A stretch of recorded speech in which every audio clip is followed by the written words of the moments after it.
Assalamu alaikum, welcome to Sam Mentor. Click on text layer. Select all Ctrl+A after cut it. Go into filter option and select the vanishing point Ctrl+X.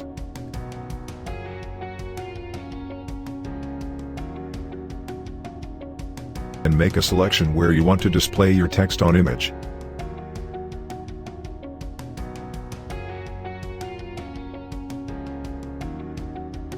And adjust the points off selection.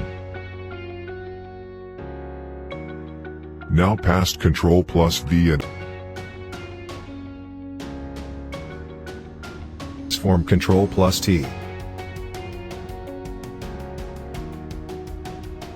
Click on OK.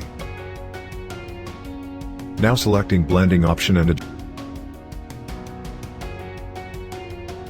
adjust it. Alt+ drag the adjustment sliders